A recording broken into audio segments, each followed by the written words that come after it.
How often are these students assessed to ensure they are making adequate progress? They're also being assessed in their learning center, probably at different times than we do, but then my kids, we do a story a week, and there's usually 3 weeks in one theme. So they're getting assessed every 3 weeks. And we see how it's improved when we see in second grade who goes to the Learning Center. And a lot of them graduate from the Learning Center from first grade and do not go back into the Learning Center. The kids that we've really, what would we say? Well, they've caught on to reading. Yes. And another thing is, as we all try to stay within the theme at the same time, and we take the test pretty much the same week, so that way if we have children who are really taken off, even in my middle group, that all of a sudden it's all come together because they really didn't practice over the summer, then we can boost them up to the top group. Okay. And then where Sherry boosted up about 4 children that were just taking off after going to the Learning Center for about, what, 6 weeks, so I think they moved weeks. into your class in January. Yeah, and they did just, all of a sudden it was just like it all clicked. Okay. And then so we brought them up. But in October and November we had some kids from the middle group move up to the high group. So and we had some kids move down to me too. So we move it wherever. So it's fluid. Yes, fluid. and it's for individual kids. It might be 1, it might be 5 kids that move on. Okay. If they're making it, then they'll move on, or if they need more help, then they'll go down. And how often are you giving the Dibbles assessment? 3 times a year. 3 times a year, so it's... Beginning, we do it in September, that first week, first 2 weeks. Then we have to give it before the report card. Yes, January to February, the end of January, the 1st of February, and then we give it the end of May, 1st of June. Is that used also as an indicator to how you're leveling, who's moving around in the groups? You use that as another, one of. How often are the leveled groups reconfigured? What type of assessment determines placement? Well, not even just assessment. We can look at their theme test and we can see what the Dibbles is like. But we can also, we kind of look at their attitude and how they're reading orally and just excited about reading. You're looking at the whole picture. The whole picture. Okay. And just another thought, we didn't talk about our spelling. I start off the year with just 10 spelling words, and they're 3 to 4 letters long. And then the next group, do you have? I have 15 words. 15, and then I think the next group has 18, and they have 3 bonus words. And now I've just moved into 2 challenge words. But my spelling tests are quite different than the other ones, and it's what they can modified handle. To. Okay. Yes, so that they feel success. Okay, good. What happens if a student fails to respond adequately to the remediation process or specific interventions? Okay. Yeah, we as the 3 of us talk, we're pretty experienced teachers, so we pretty much can tell that this child is having difficulty. So we talk a lot, and then finally we bring in the parents, and if we don't get a good feel with the parents helping them at home and we're seeing that they're failing, then we get them right in as soon as we can to SST. Okay. So, but do you feel like at that point in their SST, do you feel like they're going straight to being assessed from that point, or is it kind of working out and going back in and seeing, we need to do, let's try this? It varies. Sometimes it is. We'll check back with you in 3 months. If the child was brought up in kindergarten for SST, then and then we bring them up again in first grade. They have a better chance of getting tested if there's more paperwork. What do they call it? If there's a paper trail. If there's already a paper trail started, then the kids have a better chance of getting tested. Right. But do you feel the interventions you're using in your class and in reusing reading centers address the needs of the majority of them, so that you're getting less kids going to SST than if you didn't have this program implemented? Yes, definitely. Okay.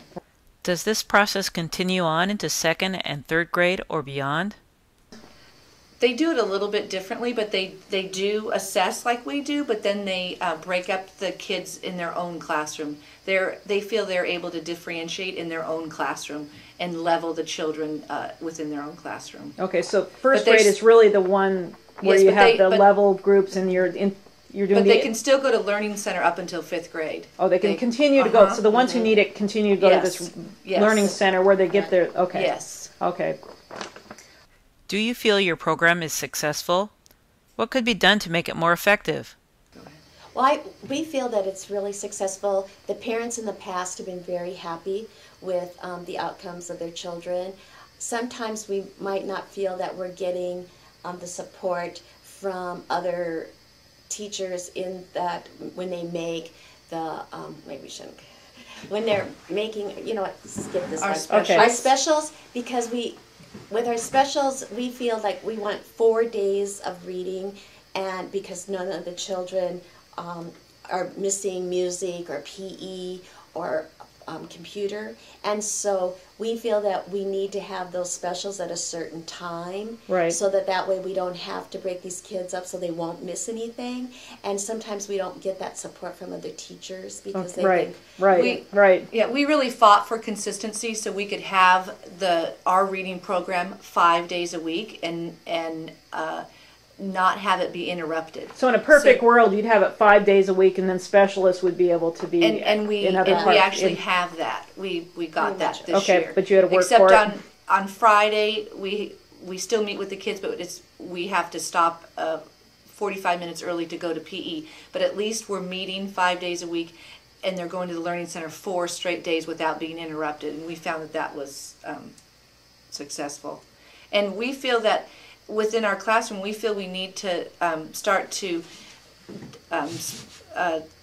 change classes right away, because we just see these kids that are all these kids that are reading chapter books, and these kids that are struggling, and they start to see other kids reading and they don't know how to read, so they start to feel embarrassed, and then they start to not want to work, and they don't like to read because they know that they can't read, and they feel intimidated by the other kids. So once we spread them out, they feel great. They see other kids that are struggling just like them, and then with a positive attitude, we try to really pump them up, and then they feel successful, and they feel that they're good readers, and they're all in the same room where they're not being intimidated by some other kids that read really well.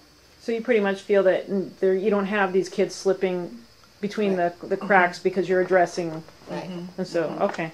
And Alrighty. we do have parent support that come in. I try to have a parent every day, so just the extra smaller group, and my kids are just constantly reading. I think just the review, the consistency in the review really helps them to pull up their grades.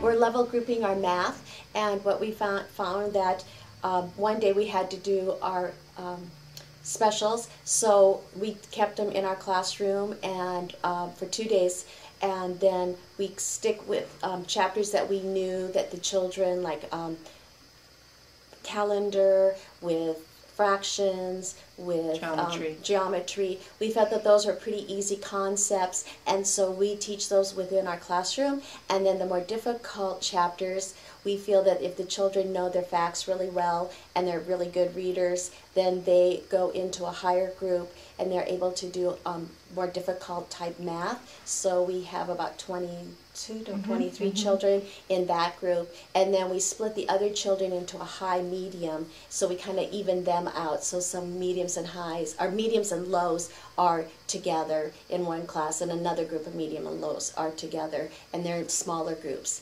And so then that way we can meet the needs of those children. And in the higher math group, it's a much faster pace, but the kids can keep up with it, and they do a lot of critical thinking and more at their level, where the other kids are really zeroing in on the skill and going at a much slower pace, but they don't feel like they're going slow. They feel it's at their speed. Their needs are being met.